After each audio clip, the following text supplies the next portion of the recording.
தமிழ் தினம் இனியது நம் தமிழ் மொழி. அந்த தமிழ் மொழிக்கு மேலும் இனிமை சேர்ப்பது நமது நாட்டுப்புற இலக்கியங்கள். பன்னெடுங்காலமாக ஆசிரியர் யாருமின்றி வாய்மொழி இலக்கியமாக உலா வந்து கொண்டிருக்கும் இந்த வாய்மொழி இலக்கியத்திற்கு மேலும் ஓர் அணிகலன் போன்றதுதான் இந்த மங்கள வாழ்த்து பாடல். எல்லா இன மக்களும் தமது திருமண நிகழ்வின் போது இப்பாடலை பாடினாலும் பெரும்பாலும் கொங்கு சமுதாயத்தில் இப்பாடல் ஒரு உன்னத இடம் வகிக்கிறது. இதன் ஆசிரியர் கவி சக்கரவர்த்தி கம்பர் என்று சொல்லப்படுகிறது. குலோத்துங்க சோழன் கிபி 11ஆம் நூற்றாண்டில் கொங்கு நாட்டை ஆட்சி செய்து வரும் பொழுது ஒரு சமயம் காவேரியில் பெருத்த வெள்ளப்பெருக்கு ஏற்பட்டது. விளைநிலங்கள் எல்லாம் அழிந்தன. யாராலும் அதனை அடக்க முடியவில்லை. கொங்கு நாட்டு வேளாளர்கள் அனைவரும் குலோத்துங்க சோழனிடம் சென்று முறையிட்டனர். அருள் சக்தி உடைய கவிஞர் எவரேனும் பாடினால் அவர் வாக்கிற்கு காவிரி கட்டுப்படும் என்று குலோத்துங்க சோழன் கூறினான். அப்படிப்பட்ட அருட்கவிஞர் கம்பர் ஒருவர்தான் என்று எல்லோரும் ஒன்றாக கருதி கம்பர் பெருமானிடம் சென்றனர். அவர்கள் கூறிய செய்திகள் அனைத்தையும் கேள்விப்பட்ட கம்பர் காவிரியை வாழ்த்தி பாட இசைந்தார். கன்னி அழிந்தனல் கங்கை நிரம்பினல் பொன்னி கரை கடந்து போயினல் இன்று இன்னீர் உரை கிடைக்கலாமோ உலகுடைய தாயே கரை கடக்கலாகாது கான் என்ற பாடலை பாடினார். கம்பரின் வாக்கிற்கு கட்டுப்பட்ட காவிரி கரைகளுக்குள் அடங்கி ஓடத் தொடங்கியது.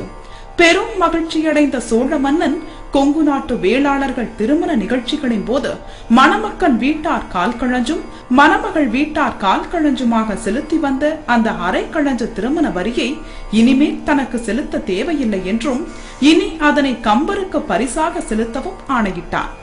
கம்பர் தாம் பெற்ற திருமண வரிக்கு நன்றியாக வேளாளர் திருமணத்திற்கு மங்கள வாழ்த்து பாடி கொடுத்தார். கம்பரின் மறைவிற்கு பிறகு அவரின் மாணாக்கர் வம்சமாகிய புலவர் வம்சாத்தார் இவ்வுரிமையை பெற்று வந்தனர். திருச்செங்கோடு மலையில் முதல் படி அருகே உள்ள அழகிய விநாயகர் சன்னதியில் படிக்காரர்கள் சபை ஒன்று 12 ஆண்டுகளுக்கு ஒரு முறை கூடும். இச்சபையில் கம்பர் உரிமையில் பங்கு பெற தகுதி உடைய புலவர் ஒருவரை சபை தலைவராக தேர்ந்தெடுத்து அவருக்கு நியமன தாம்பூலம் வழங்குவர். இத்தாம்பூலம் பெற்ற புலவரே திருமணத்திற்கு மங்கள வாழ்த்து கூறும் தகுதி உடையவர் என்பது அவர்களின் கொள்கை. நியமன தாம்பூலம் பெறாதவர்கள் பெரும் புலவரேனும் திருமண வரிப்பணத்தில் பங்கு கொடுக்க மாட்டார்கள்.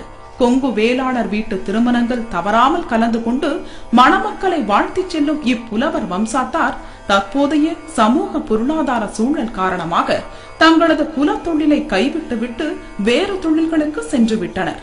அதனால் கொங்கு வேளாளர் திருமண சீர் சடங்குகளில் புலவர் பால் அருந்தும் சடங்கு தற்பொழுது முற்றிலும் நின்றுவிட்டது. இப்புலவர் வழிவந்த சீடர்களாகிய கொங்கு நாவிதர்கள் இம்மங்கள வாழ்த்து பாடலை பாடி வருகின்றனர்.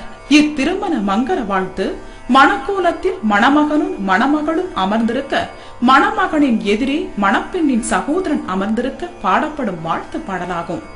மணமகளும் மணமகளின் சகோதரனும் தங்கள் நடுவே முக்காலியின் மேல் தட்டில் வைக்கப்பட்டுள்ள அரிசியில் கையை கோர்த்து கொண்டிருக்கும் பொழுது நாவிதர் அதே தட்டில் உள்ள அரிசியை சிறிது கையில் எடுத்து வெற்றிலையில் வைத்துக் கொண்டு இப்பாடலை பாடுவார். ஒவ்வொரு ஜதியின் முடிவிலும் மலர் தூவுதல் போல் அரிசியை போடுவார். ஒவ்வொரு ஜதியின் முடியிலும் மேளம் ஒன்றும் வாசிக்கப்படும். கொங்கு வேளாளர் திருமணங்களில் நடைபெறும் இணைச்சீரின் போதும் இம்மங்கள வாழ்த்து பாடல் பாடப்படுகிறது. அப்பொழுதும் நாவிதரே இப்பாடலை பாடுவார். மேலும் கொங்கு திருமண வைபோகங்களில் பாடப்படும் இம்மங்கள வாழ்த்து பாடலானது பல நூற்றாண்டு பழமை வாய்ந்தது. அதற்கு சான்று நமது சங்ககால இலக்கியங்களே ஆகும். மங்களம் என்ற சொல்லுக்கு செல்வம், நன்மை, புகழ் என்று பல பெயர்கள் இருப்பினும் திருமணத்தின் போது இது பாடப்படுவதால் இது மணமக்களுக்கு அனைத்து செல்வங்களையும் வழங்க வேண்டும் என்று இறைவனிடம் வேண்டுவதாகவே அமைகிறது. அதனால்